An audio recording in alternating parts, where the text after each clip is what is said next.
அருமை தோழர்களே, இப்போ நம்ம இந்த நூல் வெளியிட்டு பேசணும் அப்படின்னு சொன்னால் அடுத்து என்ன கேள்வி கேட்பாங்கன்னா, பேசுகிறதுனால என்ன ஆக போகுது, நீங்கள் பேசிக்கிட்டே இருக்கிறதுனால எல்லாம் மாறிட போகுதா, பேசி பேசி என்ன பண்ணீங்க அப்படின்னு கேட்பாங்க.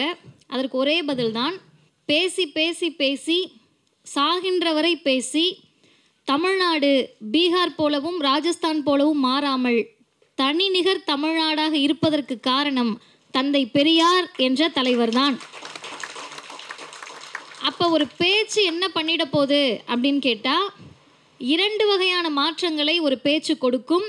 ஒன்று, ஹிட்லர்களை உருவாக்கியதும் இந்த பேச்சு தான். ஹிட்லர் போல இருப்பவர்களை தமிழ்நாட்டில் நெருங்க விடாமல் தடுத்ததும் திராவிடர் இயக்கத்தினுடைய இந்த பேச்சு தான் என்பதை நாம் சொல்லியாக வேண்டிய கட்டாயம் இருக்கிறது. இந்த நூலை பொறுத்தவரை இதை தொகுக்கக்கூடிய பணியில் தன்னை ஈடுபடுத்தி கொண்ட அண்ணன் மணிமுகிலன் அவர்களுக்கும் அண்ணன் இக்லாஸ் ஹுசைன் அவர்களுக்கும் அனைவரின் சார்பிலும் மிகப்பெரிய நன்றியையும் வாழ்த்துக்களையும் நாம் தெரிவிக்க கடமைப்பட்டிருக்கிறோம். அவர்களுக்கு நம்முடைய வாழ்த்துக்களை பதிவு செய்வோம். கொஞ்சம் கைத்தட்டலாம், ஏன்னா பெரிய வேலை பார்த்துருக்காங்க. ஒரு உரையை தொகுப்பாக கொண்டு வர்றது அப்படின்றது நிறைய இடங்களில் நடக்கும். குறிப்பாக நம்முடைய தலைவர்களுடைய உரைகள், பல உரைகள் புத்தகங்களாக வந்திருக்கு. ஆனால் இந்த புத்தகத்துக்கு இருக்கக்கூடிய சிறப்பு என்ன அப்படின்னு கேட்டிங்கன்னா, கடந்த 2024 நாடாளுமன்ற தேர்தலில் வேறு எந்த தலைவர் பேசிய உரையும் நூலாக இந்திய அளவில் வரவில்லை. இதுதான் முதல் நூலாக இந்திய அளவில் வெளிவந்திருக்கிறது. அப்போ பேசினதை நாங்கள் யூடியூப்லேயே கேட்டுக்கலாமே, அதை எதுக்கு தொகுத்தாங்க அப்படின்ற கேள்வி அடுத்து வரும்.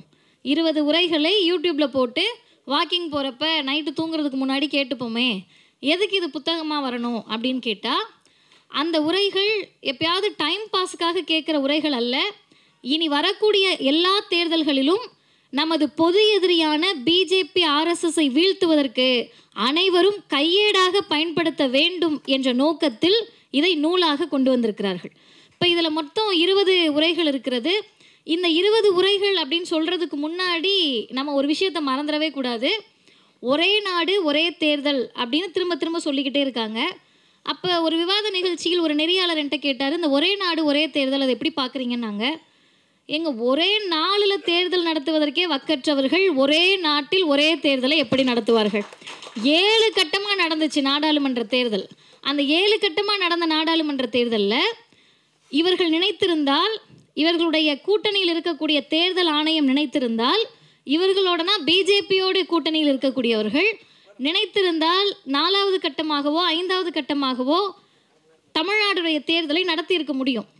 ஆனால் அவசர கதியில் முதல் கட்டமாக நடத்தணும் அப்படின்னு பிஜேபி முடிவு பண்ணதுக்கு காரணம், பிரச்சாரத்திற்கு நேரம் இருக்காது. முதல்வரால் 22-23 நாட்கள் தான். இன்னும் நீங்கள் கணக்கு பண்ணிங்கன்னா, முதல்வர் இந்த பிரச்சாரத்தை முடித்து அடுத்து ஒரு நாள் தான் இடைவெளி இருந்தது பிரச்சாரம் முடிந்து தேர்தல் நடப்பதற்கு. 17ஆம் தேதி வரைக்கும் பிரச்சாரம் நடக்குது. 18 வழக்கம் போல் தேர்தல் நடைமுறையால் பிரச்சாரம் பண்ண முடியாது. 19 வாக்குப்பதிவு. அப்போ எப்படி பிரச்சாரம் பண்ணுவாங்க? அவங்களும் பண்ண முடியாது. நமக்கு எந்த மாநிலம்லாம் வாய்ப்பு இருக்கோ நம்ம சுற்றுப்பயணம் போயிட்டு வந்துடலாம் அப்படின்னு பிரதமர் முடிவெடுத்தப்ப, நீங்கள் நாள் தள்ளி நடத்தி இருந்தால் கூட இவ்வளவு தீவிரமாக எங்களால் பிரச்சாரம் செய்திருக்க முடியாது.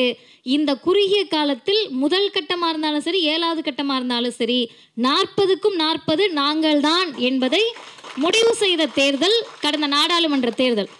இதில் அன்பகத்தில் இந்த நிகழ்ச்சி நடப்பது இன்னும் கூடுதல் சிறப்பு. ஏன் அப்படின்னு கேட்டிங்கன்னா, இதுக்கு அப்படியே பக்கத்தில் ஒரு ரைட் எடுத்து திரும்பினீங்கன்னா, லெஃப்ட் எடுத்து திரும்பினீங்கன்னா நம்முடைய பாண்டி பஜார். பாண்டி பஜாரில் என்ன பண்ணாங்கன்னு கேட்டால், மக்கள் எல்லாம் கோலாகலமாக கூடி, இது வரைக்கும் அவ்வளோ க்ரௌடவே பாண்டி பஜார் பார்த்தது கிடையாது, பிரதமரை பார்க்க வந்துட்டாங்கன்னாங்க. நம்ம ஆட்கள் போட்டாங்க, நீ சும்மா ஞாயிற்றுக்கிழமை தீபாவளி பொங்கலுக்கு போனேனாவே அங்கே அத்தனை பேர் தான் நிற்பாங்க, உங்கள் பிரதமர் வரலனாலும் அத்தனை பேர் தான் நிற்பாங்க அப்படின்னாங்க. அதில் நம்ம குறிப்பாக கவனிக்க வேண்டிய விஷயம் என்னென்னா, இவங்க ஒரு ஷோ வராரு மோடி, அது என்ன ஷோ, ரோட் ஷோ வராரு அப்படின்னாங்க. ரோட் ஷோ வராருன்ன உடனே மக்கள் எல்லாருமே ஆரவாரமாக பிரதமரை பார்க்க போகிறாங்க அப்படின்னாங்க. நம்ம ரொம்ப கவனிக்க வேண்டியது என்னன்னு கேட்டால், ரோட் ஷோ என்ற கலாச்சாரம் தமிழ்நாட்டில் அது வரைக்கும் இல்லை. முதல் முறையாக இவங்க ரோட் ஷோ அப்படின்னு வர்றதுக்கு காரணமே, இவர்கள் ரோட்ல இறங்கி கலவரத்தை தூண்டி பழகியவர்கள் என்பதால் ரோட் ஷோ வருவதற்கு அவர்கள் தயாராக இருந்தார்கள். அதுதான் செய்தி. இவங்க சரி ரோட் ஷோலாம் வராங்க, நீங்கள் என்ன பண்ணிட முடியும் அப்படின்னு கேட்டப்ப இந்த நூலில் முதல்வர் பேசிய உரையில் அவர் பேசுகிறார், நீங்கள் வந்துட்டு போனீங்கல்ல பாண்டி பஜார், அதோட முழு பேர் உங்களுக்கு தெரியுமா? அது சவுந்தர பாண்டியனுடைய நினைவாக வைக்கப்பட்ட பாண்டி பஜார்.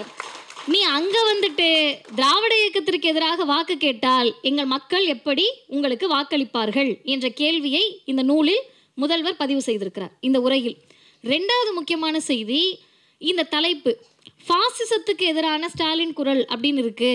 நீங்கள் ஃபாசிசத்தை எங்கே எதிர்த்தீங்க?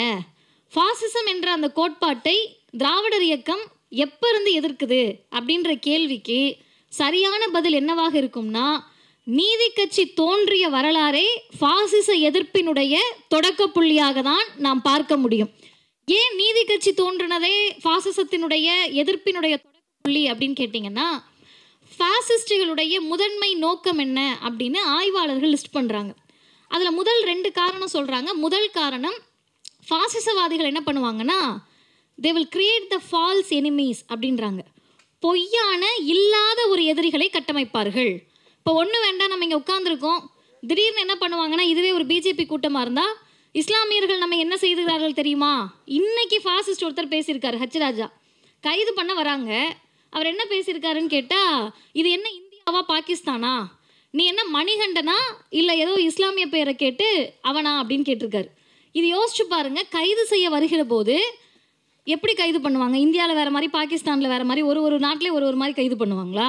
நீ செஞ்சது தப்புன்னா எல்லாரும் புடலில் அடித்து கூட்டிகிட்டு தான் போகிறாங்க. இதில் நீ இப்படி கைது பண்ணணும் அப்படி கைது பண்ணணும்னா இது என்ன நடக்குதுன்றது வேணும்ல. ரெண்டாவது, வண்டியில் ஏற போகிறப்ப அந்த போலீஸோட பேரை பார்த்து நீ மணிகண்டனா இல்லை முக்தாரான்னு கேட்கக்கூடிய அந்த கேள்விக்கு பெயர் தான் ஃபாசிசம். இதை நம்ம ரொம்ப ஆய்வு பண்ணுறோம். இல்லை பிஜேபி பேசினாதான் ஃபாசிசம்னா, நீங்கள் பேசுகிறீங்களே, ஆரியர்களை பொய்யான எதிரியை கட்டமைக்கிறீங்களே, ஆரியர்களா வந்து தெருவில் கத்தி சண்டை போடுறாங்க, அவங்கள ஆணவ படுகொலை பண்ணுறாங்க, அவங்கள வந்து பெரிய அளவில் வன்முறையை தூண்டுறாங்க, இப்போ நீங்களும் தானே பொய்யான எதிரிகளை கட்டமைக்கிறீர்கள் என்று கேள்வி வரும். அந்த கேள்விக்கான பதிலை கொஞ்சம் நம்மளே ஆழமாக யோசிக்கணும். யூடியூப் மூலமாக நான் வந்த உடனே என்னன்னே 21 கேமராக்கள் இருக்குது, அத்தனை பேருக்கும் சேர் போட்டிருந்தோம்னா இன்னமும் அரங்கம் நிறைந்திருக்கக்கூடிய அளவிற்கு 21 கேமராக்கள் வழியாக பார்க்கக்கூடிய மக்களுக்கு சொல்லுகிறோம், கொஞ்சம் நிதானமாக பேசுவது மதிவதனியா, ஐயா சுபவியா, அப்போ இவங்க இப்படி தான் பேசுவாங்க அப்படின்னு கடந்து போகாமல் சீர்தூக்கி பாருங்க. இஸ்லாமியர்கள் நம்முடைய எதிரி அப்படின்னு சொன்னால் அதை நம்ம நிறுவனம்ல, அதை ப்ரூவ் பண்ணணும்ல. எப்படி ப்ரூவ் பண்ணுவீங்க? ஒன்றிய அரசினுடைய நிறுவனங்களில் இஸ்லாமியர்கள் 70% இருக்காங்க. இருக்கக்கூடிய ஒன்றிய அரசினுடைய மிக முக்கிய பதவிகளில் இஸ்லாமியர்கள் இருக்காங்க. குரூப் ஏ குரூப் பி போஸ்டிங்லெல்லாம் இஸ்லாமியர்கள் இருக்காங்க. மிகப்பெரிய உயர்ந்த சர்வதேச நிறுவனங்களில் இஸ்லாமியர்கள் தான் இருக்காங்க. உயர்ந்த பொறுப்புகளில் HR கார்ப்பரேட் மேனேஜர் அளவுக்கு இஸ்லாமியர்கள் தான் இருக்காங்க. அப்போ இவங்க தான் நம்முடைய எதிரிகள். இந்துக்களுடைய கல்வியை, வேலை வாய்ப்பை இஸ்லாமியர்கள் திருடிட்டாங்க அப்படின்னு நீங்கள் சொல்லணும்ல. அப்படி சொல்ல முடியலையே. இதுவரைக்கும் ஒன்றிய அரசு நிறுவனங்கள்லையோ, உயர்தர நிறுவனங்களையோ, சர்வதேச நிறுவனங்கள்லையோ இஸ்லாமியர்கள் அதிகமாக இல்லை. இப்போ நாங்கள் காரணத்தோடு சொல்கிறோம், இந்த மண்ணை செம்மைப்படுத்தி செழுமைப்படுத்தி கல்வி வாய்ப்பை, வேலை வாய்ப்பை உருவாக்கி, பார்ப்பனர் அல்லாதார் என்ற கட்டமைப்பை உருவாக்கி, பார்ப்பனர் தான் பொது எதிரி என்பதை அடையாளப்படுத்தி, நீ இன்னைக்கு படிக்காமல் இருக்க, நீ இன்னைக்கு கீழ்நிலையில் இருக்கன்னு சொன்னால், இன்னைக்கு வேணால் நீ ஆண்ட ஜாதி பெருமை பேசலாம். ஒரு காலத்தில் கொத்தனார் வேலைக்கும் 100 நாள் வேலைக்கு இன்னைக்கு போகிறவங்க தான் உன்னோட அப்பாவும் அம்மாவும். யாருமே இங்கே ஆண்டவர்கள் கிடையாது, எல்லாருமே அடிமை ஜாதிகளாக இருந்தவர்கள் தான் என்பதை உணர்த்தி, எல்லா இன்ஸ்டியூட்லையும் ஒன்றிய அரசினுடைய மிக உயர்ந்த பதவியிலிருந்து சாதாரணமாக இருக்கக்கூடிய பிரைவேட் கம்பெனியுடைய HR வரை நீக்கமர நிறைந்திருப்பது 3% ஆரிய பார்ப்பனர்கள் தான் என்பதை உணர்த்தி இருக்கிறோம். அப்போ நம்ம ஃபால்ஸ் எனிமீஸை நம்ம கிரியேட் பண்ணலை, பொய்யான பிம்பத்தை திராவிடர் இயக்கம் உருவாக்கலை. இருக்கக்கூடிய பிம்பத்தை சொல்லுகிற போது பார்ப்பனர்கள் டைவர்ட் பண்ணுறதுக்காக இல்லை நம்முடைய எதிரிகள் இவங்க கிடையாது, ஓபிசியும் SC STயும் அடிச்சுக்க, நீ அடிச்சுக்கிட்டனா தான் நான் என்ன பண்ணிட்டு இருக்கணும் காலங்காலமாக அதை பண்ண முடியும்னு சொல்கிறப்ப தான் முதல்வர் அவர்கள் அவருடைய தேர்தல் பிரச்சாரத்தில் மிக அழுத்தமாக பதிவு செய்கிறார், இந்த தேர்தலில் நாம் மோடியை பிஜேபியை எதிர்க்கிறோம் என்று சொன்னால் அது திமுகவினுடைய நலனுக்காக அல்ல, பிற்படுத்தப்பட்ட மிகவும் பிற்படுத்தப்பட்ட பட்டியலின பழங்குடியின மக்களுடைய நலனுக்காக தான். அப்போ முதல்வர் என்ன பண்ணுறாருன்னா பிரித்து காட்டுறாரு. பிராமின் வேற, நான் பிராமின் வேற, பார்ப்பனர் வேற, பார்ப்பனர் அல்லாதார் வேற. தந்தை பெரியார் இதை ஒரே வழியில் சொன்னார், சூத்திர ஜாதி இழிவு போனோம்னா பறைய பஞ்சம பட்டம் ஒழிந்தால்தான் உன்னுடைய சூத்திர பட்டமே போகும். அப்போ ஓபிசி எஸ்சி எஸ்டி ஆகிய நாம நம்முடைய சகோதரர்கள் அணிதிரண்டு பாசிசத்தை வீழ்த்த வேண்டும் என்ற நரேட்டிவையும் அந்த நாடாளுமன்ற தேர்தல் உரையில் முதல்வர் கட்டமைத்தார். மூணாவது செய்தி, இப்போ பொய்யான எதிரிகளை பிஜேபி உருவாக்கிடுச்சு. எவ்வளோ தூரம் உருவாக்கியிருக்காங்கன்னா, ஒரு 15 வயசு பையன் காரில் போகிறப்ப கறி எடுத்துகிட்டு போகிறாரு. கறி எடுத்துகிட்டு போனாருன்னு சொல்லி லிட்ரலாக சுட்டுறாங்க அவனை. அவங்கள சுட்ட பிறகு பார்த்தா அந்த பையன் கையில் கறியே கிடையாது. இப்போ நம்ம என்ன கேட்குறோம்னா, ஒருவேளை அது மாட்டுக்கறியாகவே இருந்தாலும் வீதியில் போகக்கூடிய மாணவனை சுட்டு தள்ளுவதற்கு பெயர் ஃபாசிசம் இல்லாமல் அதற்கு என்ன பெயர் வைப்பீர்கள் என்ற கேள்வியை நம்ம கேட்கணுமா வேணாமா? இதை கேட்குறப்ப தான் அடுத்து முக்கியமானது ஃபாசிஸ்டுகளுக்கு இருக்கக்கூடிய அந்த அறிகுறி என்னன்னு கேட்டால், ஃபாசிசவாதிகள் அவங்களுடைய சிந்தனையை பரப்புவதற்கு இந்த சின்ன சின்ன நாடுகளெல்லாம் எப்படி கைப்பற்றி அவர்களையும் நமக்கு அடிமையாக்குறது அப்படின்றதுல அவங்க எடுக்கக்கூடிய மிகப்பெரிய உக்தி என்னன்னு கேட்டால், முன்னரே அடிமையாகுதல். இன்னும் முன்னரே அடிமையாகுதல்னா, உங்களுக்கு புரிகிற மாதிரி எக்ஸாம்பிளோட சொல்லணும்னா, சிஏஏ குடியுரிமை திருத்த சட்டத்தை கொண்டு வர போகிறோம் அப்படின்னு எஜமானர்கள் சொல்கிறதுக்கு முன்னாடியே எடப்பாடி பழனிசாமி தலைமையிலான நாடாளுமன்ற உறுப்பினர்கள் ஓட்டு போட்டு சிஏஏவை ஆதரித்தால் அதற்கு பெயர்தான் ஃபாசிசத்திற்கு முன்னரே அடிமையாகுதல் அப்படின்னு. இன்னமும் புரிகிற மாதிரி சொல்லணும்னா, சங்கிகள் என்றால் சக நண்பன் என்று காலிலேயே விழுந்து விடுவதுதான் ஃபாசிசத்திற்கு மிக நெருக்கமாக பயணிப்பது.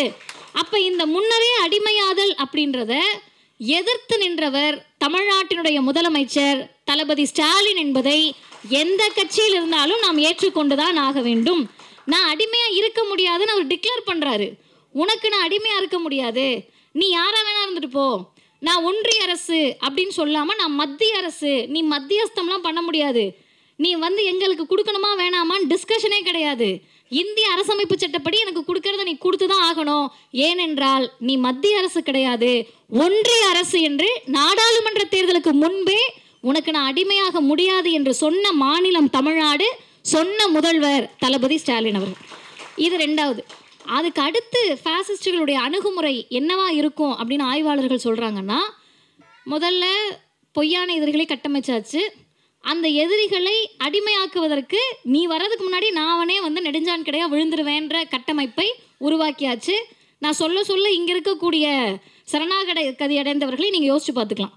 இங்கே போகிறோம் அப்படின்னு சொன்னாவே நான் யாரை பார்க்க போகிறேன், என்னுடைய நண்பன், என்னுடைய தம்பி, யாரோ என் சித்தப்பா, இன்னும் மோடி மட்டும்தான் என்ன உறவு முறைன்னு அறிவிக்கலை, அதையும் அறிவிச்சிட்டாங்கன்னா பாடியை தூக்கிடலான்ற அளவிற்கு எல்லாரையும் அறிவிச்சாச்சு.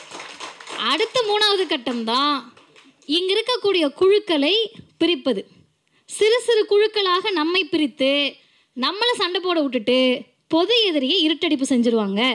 உங்களுக்கு அது ஃபாசிசவாதிகள்னே உங்களுக்கு புரியாத அளவிற்கு உங்கள் முன்னாடி ஒரு ஸ்க்ரீன், ஒரு திரையை கொண்டு நிறுத்தி விடுவார்கள்.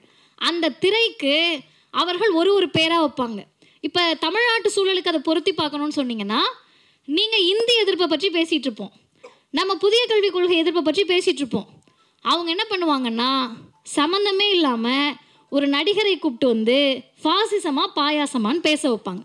இப்போ நம்ம ஆட்கள் என்ன பண்ணுவாங்கன்னா, ஆமாம் பிஜேபி பண்ணுறது தானே திமுக பண்ணுது.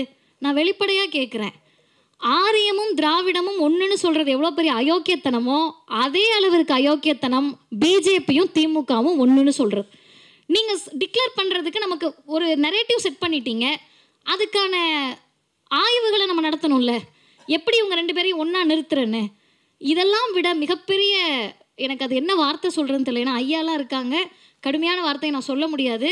ஃபாசிசம் அப்படின்றத டைலூட் பண்ணுற வேலை இருக்குல்ல, அதை விட நீங்கள் உங்கள் சொந்த மக்களுக்கு செய்யக்கூடிய துரோகம் ஒன்றுமே இருக்காது. எப்படிங்க அவ்வளோ பெரிய ஃபாசிசவாதிகளை நீர்த்து போக வைப்பீங்க?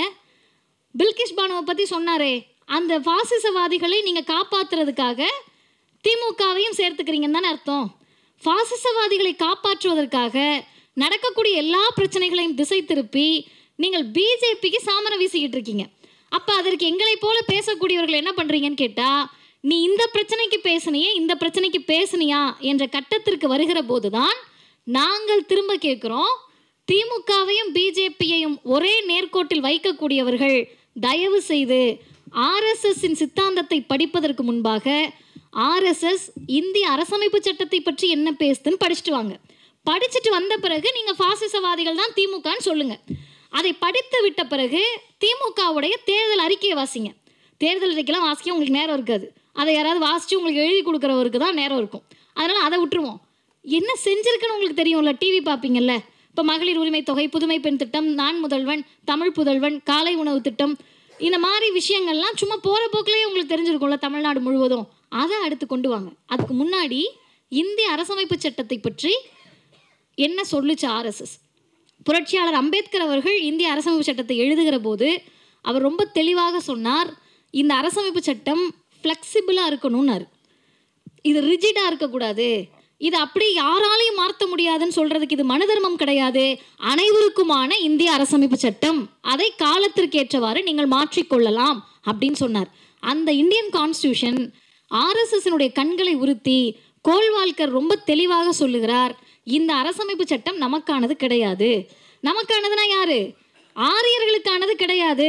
ஏன்னா ஆரியர்களுக்கும் பார்ப்பனர்களுக்கும் சமத்துவம்னா கிலோ எவ்வளவுன்னு கேட்குறவங்க.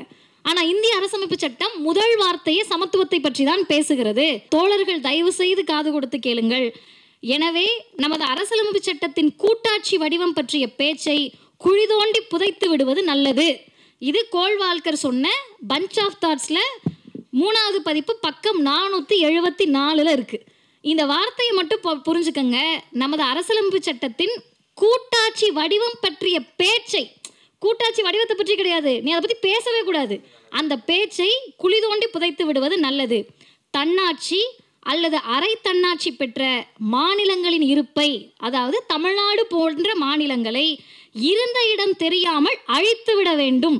ஓர் அரசின் பாரதத்தின் கீழ் இவை அனைத்தும் கொண்டு வரப்பட வேண்டும். ஒரே நாடு ஒரே தேர்தல். அடுத்து ஒன்றுபட்ட அரசு வடிவத்தை நிறுவ நாம் அரசியலமைப்பு சட்டத்தை மறு ஆய்வு செய்து மறுவரைவு செய்ய வேண்டும். இதுக்கு தான் அம்பேத்கர் சொன்னார், என்ன பாடுபட்டாவது உயிரை கொடுத்தாவது இந்து ராஷ்டிரம் அமைவதை தடுத்து நிறுத்த வேண்டும். அம்பேத்கர் கனவை நனவாக்கிய மாநிலம் தமிழ்நாடு. இந்து ராஷ்டிரத்தை நாங்கள் நெருங்க விடவில்லை.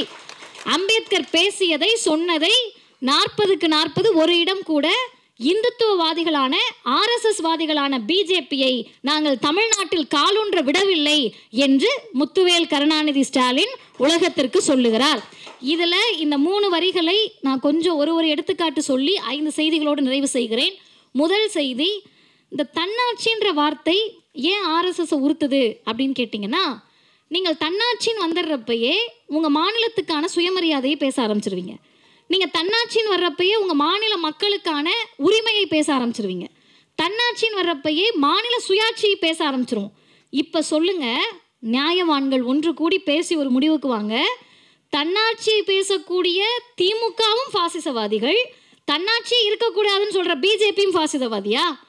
நீ எல்லாம் மாநில உரிமையை பேசக்கூடாதுன்னு சொல்லக்கூடிய பிஜேபியும் பாசிசவாதி, மாநில உரிமையை பாதுகாக்க என் பதவி போனாலும் பரவாயில்லை என்று சொல்லக்கூடிய முதல்வரும் பாசிசவாதியா? அதற்கு அடுத்து முக்கியமானது, சரி இதெல்லாம் எப்படி செய்வீங்க? இப்போ 1925 இந்த வருடம் 100ஆண்டு விழா ஆர்எஸ்எஸ்க்கு. இன்னும் கொடுமைகளை, கடுமையான கொடூரங்களை செய்வதற்கு அவங்க தயாராக இருக்காங்க. அப்போ இந்த 100ஆண்டு விழா அப்படின்னா 1925 இங்கே இருக்கக்கூடிய பிஜேபி அண்ணனுகள் தம்பிகள்லாம் புரிஞ்சுக்கணும், நமக்கெல்லாம் அங்கே இடமே இல்லை. அப்போ ஆர்எஸ்எஸ் முழுக்க பார்ப்பனர்கள் மட்டும்தான் இருந்தாங்க. அதுக்கு பிறகு தான் முடிவெடுக்கிறாங்க, இப்படியே நம்ம எல்லாம் பூணூல் கோஷ்டியாக இருந்தோம்னா எந்த மாநிலத்திலையும் நம்ம போய் கால் ஊன்ற முடியாதுப்பா, கொஞ்சம் நம்ம ஆட்கள் விலகி போகக்கூடியவங்களை கூப்பிட்டுக்கங்க, சீமான் போன்ற ஆட்களெல்லாம் கூப்பிட்டுக்கங்கன்னு அன்னைக்கு சொல்கிறாங்க. சொல்லி எல்லாரும் கூப்பிட்டப்ப தான் இவர்கள் ஒரு முடிவுக்கு வருகிறார்கள், அந்தந்த மாநிலத்திற்கு ஏற்றவாறு தத்துவத்தை மாற்றுவது. இப்போ நீங்கள் பீகாரில் பேசுகிற தத்துவத்தையே ஆர்எஸ்எஸ் தமிழ்நாட்டில் பேசாது. அங்கே அவர்களுக்கு இஸ்லாமியர்களை கூறு போடுகிறார்கள்னா இங்கே தலித்துகளையும் பிற்படுத்தப்பட்ட மிகவும் பிற்படுத்தப்பட்டவர்களையும் கூறு போடுவாங்க, தனித்தனியாக பிரிப்பாங்க. அப்போ கோல்வால்கர் சொல்லக்கூடிய அடுத்த முக்கியமான செய்தி, இதை மாற்றி அமைப்பதற்கு முன்னால் எதெல்லாம் மாற்றணும், எப்படி மாற்றுறது? டக்குன்னு போய் தன்னாட்சியை மாற்றிட முடியுமா? பள்ளிக்கூடங்கள்லேருந்து அதை மாற்றணும். என்சிஇஆர்டின்னு சொல்லக்கூடிய இன்றைக்கு சிபிஎஸ்சி சிலபஸில் அவங்க கை வைக்கிறது அதுக்காக தான். நீங்கள் நல்லா பாருங்கள், அரசு பள்ளி புத்தகத்தில் சமச்சீர் கல்வியில் நம்ம பிள்ளைக்கு பிறப்புக்கும் எல்லா உயிருக்கும்னு சமத்துவத்தை சொல்லிக் கொடுப்போம். சிபிஎஸ்சி பாடத்திட்டத்தில் ஹூ ஆர் சூத்ராஸ்னு கேள்வி கேட்பாங்க. இதுதான் பிஜேபி கையில் இருக்கக்கூடிய பாடத்திட்டத்துக்கும் தமிழ்நாட்டு பாடத்திட்டத்துக்கும் வித்தியாசம். இப்போ சொல்லுங்க, யார் சூத்திரர்கள்னு ஜாதியை பேசக்கூடிய பிஜேபியும் பிறப்புக்கும் எல்லா உயிருக்கும் என்று சொல்லக்கூடிய திராவிடமும் ஒன்றா? அதை ஒன்றாக நிறுத்துகிறீர்கள்னு சொன்னால் நீங்கள் என்ன தெரியுமா வேலை பார்த்துட்டு இருக்கீங்க? பிஜேபி பக்கம் தமிழ்நாட்டு மக்கள் திரும்பாம அவங்கள காப்பதற்காக உங்கள் உயிரை விடவும் நீங்கள் தயாராகி விட்டீர்கள். அதுதான் பாசிசம். தேசம் தேசியம் என்ற பெயரில் தங்களை கூட காவு கொடுப்பதற்கு தயாரானவர்களை உருவாக்குவதற்கு பெயர்தான் பாசிசம். அப்படி உருவாகி நிற்கிறீர்கள். அடுத்து, பெண்கள் சார்ந்த பிரச்சனைகளை இவர்கள் எப்படி அணுகுகிறார்கள்? பெண்கள் சார்ந்த பிரச்சனைனா இங்கே நிறைய இளைய பெண்கள் வந்திருக்கோம். இப்போ நம்ம பேசுகிறோன்னு வச்சுக்கோங்களேன், ஒன்றும் வேண்டாம், நாளைக்கு நீங்கள் எல்லாரும் மேடையில் ஏறி பேசுகிறீங்க, இல்லை ஒரு பொதுவான இடத்துல போயிட்டு பிஜேபிக்கு எதிர்த்து நிற்கிறீங்கன்னா அவர்களுடைய அணுகுமுறை ஃபஸ்ட்டு எப்படி ஸ்டார்ட் ஆகும்னு கேட்டால், நேரடியாக பிஜேபி நம்மளை திட்டமாட்டாங்க, நம்மளை அசிங்கமாக கேட்க மாட்டாங்க. இங்கே இருக்கக்கூடிய காசுக்கு கூலிக்கு மாரடிக்கக்கூடிய அல்ற சில்றீங்கெல்லாம் நம்மளை கேள்வி கேட்பாங்க. நீ என்ன பண்ணன்னு எனக்கு தெரியாதா? உன்னை பற்றி எனக்கு தெரியாதா? உங்கள் அப்பா யாருன்னு தெரியாதா? உங்கள் அம்மா யாருன்னு தெரியாதா? நான் வெளிப்படையாக சொல்கிறேன், உனக்கு யாரையும் தெரியாது. தெரிஞ்சால் நீ எப்படி எங்களை பற்றி பேசுவ? உனக்கு யாரை பற்றியும் தெரியாது, அதனால தான் பேசுகிற. அப்போ முதல் வேலை, பாசிசவாதிகள் ஏன் பெண்களை டார்கெட் பண்ணுவாங்கன்னு கேட்டால், பாசிசவாதிகள், இந்தியாவின் பாசிசவாதிகளுடைய முக்கியமான நூல் என்னன்னு கேட்டால் மனுதர்மம். மனுதர்மம் என்ன சொல்லுதுன்னா, பெண்கள் சுதந்திரமாக இருக்கிறதுக்கு லாயக்கற்றவர்கள்னு சொல்லுது. நீ எல்லாம் எந்த காலத்துலையும் சுதந்திரமாக இருக்கக்கூடாதுன்னு. நமக்கு சொத்துரிமை கொடுக்காம இருந்ததுக்கு அதுதான் காரணம், அரசியல் உரிமை கொடுக்காம இருந்ததுக்கும் அதுதான் காரணம், படிக்க விடாமல் இருந்ததுக்கு அதுதான் காரணம். அனைத்திற்கும் மனுதர்மம் காரணம். அதை அவர்கள் இந்த காலத்துக்கு ஏற்ற மாதிரி எப்படி பண்ணுறாங்கன்னா, படிச்சிட்டிங்க, வேலைக்கு வந்துட்டீங்க, வேலைக்கு வந்ததுனால தானே வாய் பேசுகிறீங்கன்னு சொல்லி, அருமை தோழர்களே, 2017 2022 வரை அந்த 5 வருஷத்தில் 2 கோடிக்கும் மேலான பெண்கள் லேபர் ஒர்க் ஃபோர்ஸ்லேருந்து வெளியே வந்திருக்காங்க. உழைக்கக்கூடிய மகளிர் அவர்களுடைய வேலை பார்க்கக்கூடிய அந்த இடத்திலிருந்து இந்திய தொழிலாளர் படைன்னு சொல்லக்கூடிய உழைக்கக்கூடிய மக்கள் வெளியே வந்திருக்காங்க. அந்த பெண்கள் வெளியேறினது ரொம்ப தற்செயலாக நடந்தது கிடையாது. திட்டமிட்டு பெண்களை ஒரு இடமாக இவர்கள் வெளியேற்றுகிறார்கள்.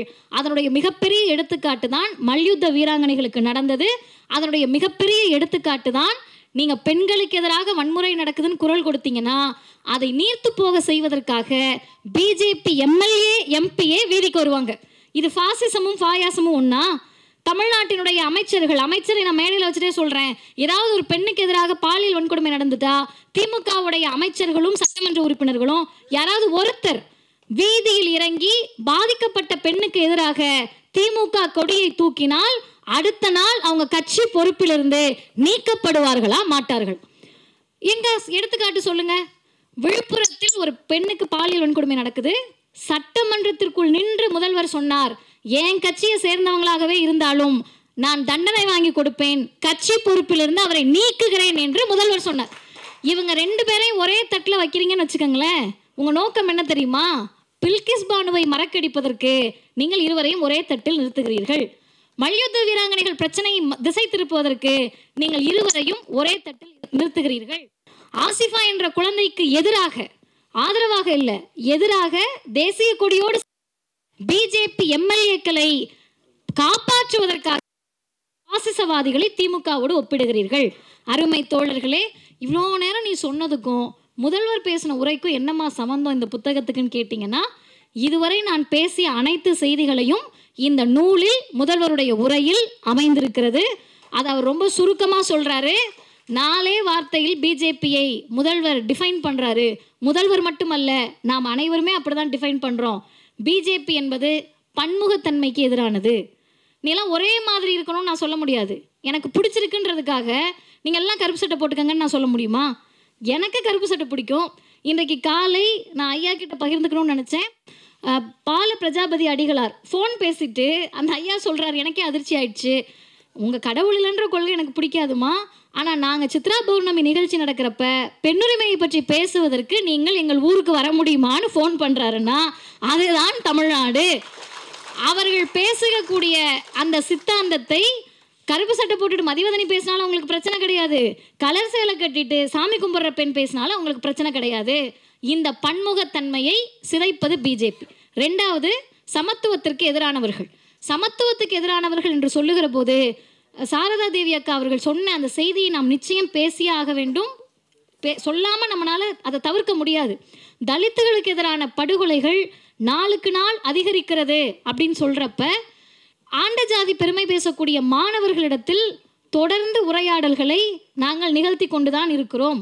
பள்ளி கல்லூரிகளுக்கு நாங்கள் உள்ளே போகிறோன்னு சொன்னாலே, நான் ஒரு கல்லூரி பேர் சொல்ல வேண்டாம், இதெல்லாம் பேசாதீங்க அப்படின்னு யூடியூப்பில் நான் பிரசிடென்சி காலேஜில் பேசினதை பார்த்துட்டு அந்த ப்ரொஃபஸர் சொன்னார். அப்போ நான் சொன்ன ஒரே பதில், இலக்கியம் பேச வேண்டும் என்றால் நீங்கள் இலக்கியவாதியை கூப்பிடணும், இயக்கவாதியான மதிவதனியை நீங்கள் கூப்பிடக்கூடாது. இலக்கியம் பேசுவதற்கு ஆள் இருக்கிறார்கள், நான் இயக்கவாதி. அப்போ நீங்கள் ஆரியர்கள் என்ன வேலை செய்கிறாங்களோ அதே வேலையை ஓபிசி எஸ்சி எஸ்டி மக்களை பிரிக்கக்கூடிய வேலையை செய்வதற்கு பெயர் ஃபாசிசம் பிஜேபி என்று சொன்னால், என் சகோதரர்களுக்காக போகக்கூடிய இடத்திலெல்லாம் நான் பேசுவேன். வெற்று சண்டை வெற்று கூச்சல் போட்டு இந்த பிரச்சனையை நீர்த்து போக விடமாட்டேன் என்று சொல்லுவதற்கு பெயர் திராவிடம். அந்த வேலையை நாங்கள் தொடர்ந்து செய்து கொண்டுதான் இருப்போம். மூணாவது, பன்முகத்தன்மை, சமத்துவம், சமூக நீதி. இந்த சமூக நீதிக்கு எதிராக அமைச்சர் அவர்கள் இன்னைக்கு வட இந்திய ஊடகங்களில் புதிய கல்விக் கொள்கை, மும்மொழி கொள்கை எடுத்து மட்டும் அவர் டஃப் ஃபைட் பண்ணல. உங்கள் எத்தனை பேருக்கு ஞாபகம் இருக்குன்னு தெரில, அவர் அமைச்சராக பதவியேற்ற உடனேயே நீட்டை பற்றி ஒரு டிஸ்கஷன் வருது. அவங்க என்ன பண்ணாங்கன்னா, சரி நம்ம போய் நம்ம அமைச்சர்கள் ஏதாவது மடக்கிடலான்ட்டு போனால், அவங்க போன இடம் இவர்கிட்ட. இவர் என்ன பண்ணிட்டாரு, குளோபல் எக்ஸாம்னு ஒருத்தர் பேட்டி கேட்குறாரு. குளோபல் எக்ஸாம் நீ எழுதியிருக்கியா? நான் எழுதியிருக்கேன், நான் ஃபாரினில் போய் படிச்சுட்டு வந்தேன், என்கிட்ட கேளு, நீ நீட்டை பற்றி கேளு அப்படின்னோடனே அவங்களுக்கு ஐயோ என்ன விவரம் தெரிஞ்சவங்ககிட்ட தெரியாமல் வந்துட்டோம் போலே. அடுத்து அவர் சொன்னார், நீட் மட்டும் கிடையாது, இது மாதிரி பல தேர்வுகளை நான் எழுதியிருக்கிறேன். நீட் என்பது அப்பட்டமான மோசடி என்பதை இந்திய அளவில் தோலுரித்து காட்டினார். இந்த சமூக நீதி உணர்வை இவங்கனால பிஜேபினால ஏற்றுக்க முடியாது. நீ என்ன சொல்ற, பிஜேபியும் ஃபாசிசமும் பாயாசமும் பேசுறல்ல, 10% இடபிள்யூஎஸ் இடஒதுக்கீடை கொண்டு வந்தது பிஜேபி. அரிய வகை ஏழைகள் அல்ல, ஆரிய வகை ஏழைகளுக்கு. நம்ம என்ன பண்ணோம்னு கேட்டால் 69% இடஒதுக்கீடை கொண்டு வந்தோம். இன்னும் ஒரே ஒரு செய்தி, அப்போ முதல்வர் அவர்கள் இந்த உரையில் குறிப்பிடுறாரு. எனக்கு ரொம்ப ஆச்சரியமாக இருந்தது. அதை உண்மையாக அவர் அப்போ பேசினப்போ நான் கேட்கல, இந்த புத்தகத்தில் படித்தேன், நீங்களும் வாங்கி படிங்க. மருத்துவர் ராமதாஸ் மீது எனக்கு மரியாதை இருக்கிறது. யோசிச்சு பாருங்க, ஜாதிய திமிரோடு ஜாதிய எண்ணத்தோடு ஜாதியவாதிகளை, இன்னும் சொல்லணும்னா ஜாதியவாதிகளை அல்ல, மனித உருவங்களில் மிருகங்களை உருவாக்கி கொண்டிருக்கக்கூடிய பல பேருக்கு மத்தியில் ஒரு மேடையில் ஏறி சொல்கிறாரு, ஐயா ராமதாஸ் அவர்களே, சமூக நீதியை பற்றி மறந்துட்டீங்களா? கலைஞர் இடஒதுக்கீடை உங்களுக்கு கொண்டு வந்த போது நீங்கள் என்ன சொன்னீங்கன்னு ஞாபகம் இருக்கா? இந்த இடஒதுக்கீடு இல்லைன்னு சொன்னால் எந்த ஊரில் நாங்கள்லாம் வயல் வரப்பில் எங்கள் பிள்ளை வேலை பார்த்துட்டு இருக்கோம்னு தெரிஞ்சிருக்காதுன்னு சொன்னீங்களே, இன்றைக்கு அந்த இடஒதுக்கீடுக்கு எதிராக இருக்கக்கூடிய பிஜேபி கூடவா மருத்துவர் ராமதாஸ் நிற்கிறீர்கள் என்ற கேள்வியை முதல்வர் கேட்டிருக்கிறார். இதே கேள்வியை தான் இன்றைக்கு ஆண்ட ஜாதி பெருமை பேசக்கூடிய இளைஞர்களை நோக்கி நாங்கள் கேட்கிறோம்.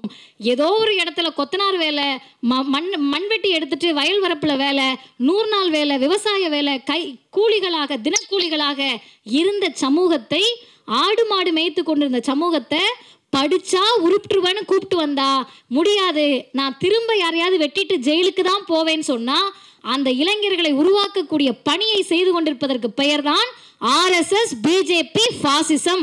அதை எதிர்த்து களமாடுவதுதான் திராவிடர் இயக்கத்தினுடைய வேலை. இது அனைத்தையும் இந்த நூலில் முதல்வர் பேசி இருக்கிறார். ஒரே ஒரு செய்தியோடு நான் நிறைவு செய்கிறேன். இந்த நூலை நாங்கள் ஏன் படிக்கணும்? நீங்கள் திகாக்காரவங்க, பேரவைக்காரவங்க, வந்திருக்க பாதி பேர் திமுகக்காரவங்க, நாங்கள் படிக்கணும். இந்த யூடியூப்பில் கேட்டுட்டு இருக்கிற மக்கள் எதுக்கு படிக்கணும்னா, மக்கள் படிக்கிறாங்களோ இல்லையோ, ஏதோ ஒரு வகையில் காசுக்காக பிஜேபிக்கு சாமரம் வீசுறீங்கல்ல, தயவு செஞ்சு படிங்க. ஏன் படிக்க சொல்கிறேன்னா, நீங்கள் எங்களை எவ்வளவு இகழ்ந்தாலும் சரி, பேசினாலும் சரி, அடுத்த நொடி செத்தால் கூட மதிவதனி மனநிறைவோடு சாவேன், இந்த மக்களுக்காக பேசிக்கிட்டே இருந்தேன்ப்பா, அதனால நான் நிம்மதியாக சாவேன். பிஜேபி, அடிமை அதிமுக, புதுசாக கட்சி சேர்ந்தவங்க, சீமான் கட்சியில் இருக்க ஒருத்தருக்கு கூட சாகின்ற நொடியில் நிம்மதி இருக்காது. ஏன் இருக்காதுன்னு கேட்டால், நீங்க நிற்பது உங்கள் பிள்ளைகளுடைய கல்வியை காவு வாங்கக்கூடிய புதிய கல்விக் கொள்கையை கொண்டு வந்த பாசிச பிஜேபியோடு, உங்கள் பிள்ளைகளுடைய கல்வியை காவு வாங்குவதற்காக கொண்டு வரப்பட்ட திணிக்கப்படக்கூடிய இந்தியை பாதுகாக்கக்கூடிய பிஜேபியோடு இன்னும் சொல்லுகிறேன், பெண் பிள்ளைகளை வீட்டில் வைத்திருக்கிறீர்கள். உங்கள் பெண் பிள்ளைகளை என்னனாலும் பண்ணலான்ற துணிச்சலை தரக்கூடிய பாசிச பிஜேபியோடு நிற்கிறீர்கள். நாங்கள் அறத்தின் பக்கம் நிற்கிறோம், சமத்துவத்தின் பக்கம் நிற்கிறோம், சமூக நீதியின் பக்கம் நிற்கிறோம். இது அனைத்தையும் பேசக்கூடிய இந்த நூலை வாங்குங்கள், படியுங்கள், மற்றவருக்கும் பரிசளியுங்கள். நன்றி, வணக்கம். இந்த வீடியோ உங்களுக்கு பிடிச்சிருந்தா லைக் பண்ணுங்க, ஷேர் பண்ணுங்க, கமெண்ட் பண்ணுங்க. மறக்காம OH தமிழ் சேனலுக்கு சப்ஸ்கிரைப் பண்ணுங்க.